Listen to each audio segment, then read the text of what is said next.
Guys and comic Kerala. So guys, നമ്മളിന്ന് പറയാൻ പോകുന്നത് ജോക്കർ 2 എന്ന മൂവിയുടെ റിവ്യൂ ആണ് നമ്മൾ പറയാൻ പോകുന്നത്. ഇത് പേടിക്കണ്ട, സ്പോയിലർ ഫ്രീ റിവ്യൂ തന്നെയാണ്. ഇപ്പോൾ ഈ ഒരു മൂവി കണ്ടിട്ട് എനിക്ക് എന്ത് തോന്നിയെന്ന് പറഞ്ഞാൽ ഞാനുള്ളത് പറയാം. ഈ മൂവി എനിക്ക് വർക്കൗട്ടായെന്ന് ചോദിച്ചാൽ വർക്കൗട്ടായി.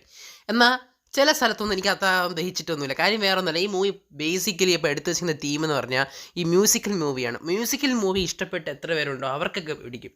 കാരണം എനിക്ക് ആകെ ടെക്നിക്ക് അങ്ങനെ മ്യൂസിക്കൽ തീമിൽ വരുന്ന മൂവി ആ ടിക് ടിക് ബൂം മാത്രമേ എനിക്ക് അത്ര ദഹിച്ചിട്ടുള്ളൂ.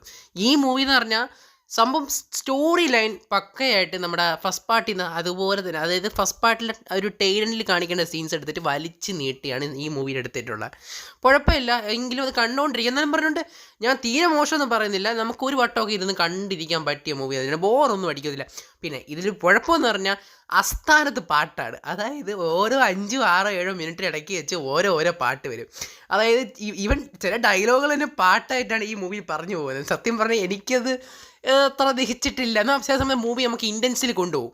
ഇപ്പം പിന്നെ ഒരു വലിയൊരു പ്ലസ് പോയിന്റ് എന്ന് പറഞ്ഞാൽ ഈ മൂവിയുടെ അവർ ഓരോ രീതി, അതായത് ആർക്കം അസൈലം എക്സ്പ്ലോർ ചെയ്ത് കഴിഞ്ഞ് പയ്യെ അവസാനം കൊണ്ടെത്തിക്കുന്ന ഒരു കോർട്ട് റൂം ഡ്രാമയായിട്ട് കൊണ്ടുപോകുന്നുണ്ട്. കോർട്ട് റൂം ഡ്രാമയായിട്ട് അത് ശരിക്കും പറയും മൂവി മൊത്തത്തിൽ അതിൽ പിടിച്ചിരുന്നെങ്കിൽ കൊള്ളായിരുന്നു.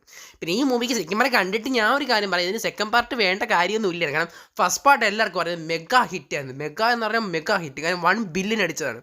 അപ്പം അതുകൊണ്ടായിരിക്കാം ഈ മൂവി വെറുതെ എടുത്തതാണ്. ജസ്റ്റ് ഒരു വലിച്ച് ഫസ്റ്റ് പാർട്ടിനെ എടുത്തിട്ട് ഇയാൾ ജോക്കർ, ഇയാൾ സ്പ്ലിറ്റ് പേഴ്സണാലിറ്റി എങ്ങനെ എക്സ്പ്ലോർ ചെയ്ത് പോകുന്നു, അങ്ങനെ ഒരു കഥയായിട്ടാണ് ഇതിൽ പറഞ്ഞു പോകുന്നെങ്കിലും എനിക്കൊരു കാര്യം പറയാം, ഈ മൂവി ശരിക്കും പറഞ്ഞാൽ ആ കോർട്ട് റൂം ഡ്രാമയായിട്ട് പക്ക കൊണ്ടുപോയിരുന്നെങ്കിൽ ഫുൾ ടൈം, അത് ഈ മ്യൂസിക് തീം അല്ലാതെ കൊണ്ടുപോയെങ്കിൽ നല്ല ത്രില്ലായിട്ട് പറയാൻ പറ്റുന്ന സ്റ്റോറി ആയിരുന്നു. കുഴപ്പമില്ല, എനിക്ക് ഈ മൂവി ഇഷ്ടപ്പെട്ടു. നിങ്ങൾക്ക് എന്താ തോന്നുന്നത് താഴെ കമൻറ്റ് ചെയ്യുക.